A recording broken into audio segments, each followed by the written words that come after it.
자, 조금 전까지는 이제 광고 산업을 형성하고 있는 두 축에 대해서 말씀을 드렸습니다. 그죠? 개괄적으로 이제 조선기간에는 광고주, 광고제 대행사, 그 다음에 제작사, 그 다음에 이제 광고를 하기 전에 일단 조사를 해주는 조사기관들, 그 다음에 이제 규제기관, 정부, 그 다음에 이제 소비자 단체, 그 다음에 자율기관, 이렇게 제가 전반적인 광고 산업에 대해서 말씀을 드렸다면은, 그 다음 산업이라는 건 뭐겠습니까? 즉, 고용 창출이라는 부분 상당히 중요한 부분일 수가 있습니다. 그죠? 그래서 그러면은 광고 산업 중에 고용을 창출할 수 있는 부분 중에 어떤 기관들은 고용을 창출해 줄 수 있을까? 또는 어떤 기관에서 광고를 좀 더 실질적으로 접근할 수 있을까 하는 부분 중에 하나가 바로 광고 대행사입니다. 자, 광고 대행사는 주로 어떤 업무를 하느냐? 광고주를 대신해서 광고 전략을 수립해주고 집행하는 기관이다. 여러 가지 광고 기관들 중에서 중요한 역할을 한다. 그러면은 광고 대행사는 보통 세 가지 형태의 인력을 고용을 합니다. 그러면 광고 대행사는 어떠한 인력 배치도가 있을까, 그죠? 여러분들 중에 이제 광고 대행사에 들어가실 분도 있고 실제로 광고를 만드실 분이 있다 그러시면은 어떤 식으로 내가 짭을 어프로치 할 때, 아, 이러이러 나는 좀 이러이러한 성격이 대행사에 맞구나. 나는 이러이러한 게 맞구나 했을 경우에 이제, 아, 대행사 쪽으로 가겠다. 대행사에서도 어떠한 분야가 나한테 맞을까 하는 부분이 있겠죠. 그죠? 거기에 대해서 제가 설명을 해 드리겠습니다. 자, 그러면 첫 번째, 광고 대행사는 세 가지 형태로 고용을 한다 그랬죠. 그죠? 그러면 그 중에 첫 번째는 AE라고 부르는 집단이 있습니다. 어카운트 서비스 또는 광고 기획 서비스 집단을 우리가 AE라고 합니다.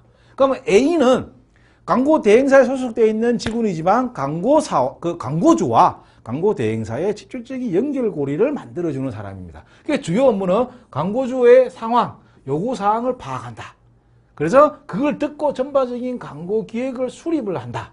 자, 그러면 광고주의 상황이, 그래서 광고 예산이 얼마 정도 편성되어 있습니다. 또 우리는 광고를 어느 시기에 했으면 좋겠습니다. 대략적으로 이런 모델을 사용했으면 좋겠습니다. 이런 형태로 광고를 해줬으면 좋겠습니다. 막 이렇게 이야기를 했단 말이에요. 그걸 A가 잘 파악을 해서, 그 요구사항을 잘 파악해서, 그러면은 그 요구사항을 보고 전반적인 브리프한 형태의 광고 기획서를 만드는 거예요. 그럼 거기서 일명 우리가 말하는 PT를 하러 가겠죠. 그죠? 대행사, 광고주 앞에서. 크리에이티브 팀 또는 매체팀 이렇게 세부적으로 광고 전략과 전술을 수립을 하고 이걸 통해서 광고주를 설득하고 광고주에 대해서 대행사를 대표해서 광고주의 역할 또는 대행사 역할을 대신 수행하는 사람이라고 보시면 됩니다. 그래서 그러니까 A라는 집단 속에는 또 크리에이티브 집단과 어떤 매체를 활용할 것이냐는 매체 집단, 이렇게 또 집단이 나누어집니다.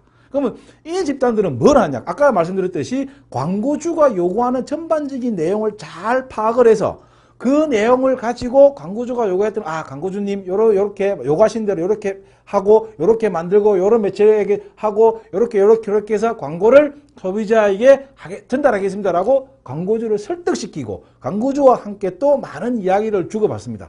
요럴 때는 이 A가 광고 대행사의 대표 같은 느낌으로 가서 이야기를 하겠죠. 그죠? 그러면 광고주하고 광고가 제작하기 이전에 광고 비용은 얼마가 들고 총 예산은 어느 정도가 되고 이것을 어떻게 해서 어떻게 만들겠습니다. 즉 how에 관련되어 있는 부분과 doing에 관련되어 있는 부분들을 A가 전담한다고 생각하시면 쉽게 이해를 하실 것 같습니다. 자, 그 다음 두 번째, 크리에이티브 집단. 그죠? 크리에이티브 서비스 집단. 이 일명 우리가 크게 아트 집단과 카피 집단으로 나눈다. 자, 광고를 제작하는, 광고는 창의적이고 예술적인 분야가 포함되어 있습니다. 광고는 동일한 제품이라도 어떠한 어떠한 모델을 쓰고 어떠한 형태로 광고를 하고 어떠한 매체를 통해서 광고를 전달하느냐에 따라서 광고는 전 세계에 하나밖에 없다라고 생각하시면 됩니다. 동일한 제품일지라도 똑같은 현대차를 하더라도 어떤 모델을 쓰고 어떤 시기에 광고를 전달하고 어떤 타겟 소비자층을 하느냐에 따라서 광고는 달라진다는 거죠. 그래서 아트라는 부서가 있습니다. 그 다음 카피 부서는 뭘까? 대한민국 최고 유명한 카피가 있죠. 그죠? 지금의 LG를 만들었던 예전에 금성사에서 한 번 선택이 10년을 좌우합니다. 이런 카피 또는 제일저당에 나왔던 카피, 고향의 맛이야. 또 한 몇 년 전에 유행했던 너희들이 개맛을 알아? 이런 어떤 문구들을 만드는 집단이 카피 부서가 되겠습니다. 자, 이런 부서 인적 구성을 보면요.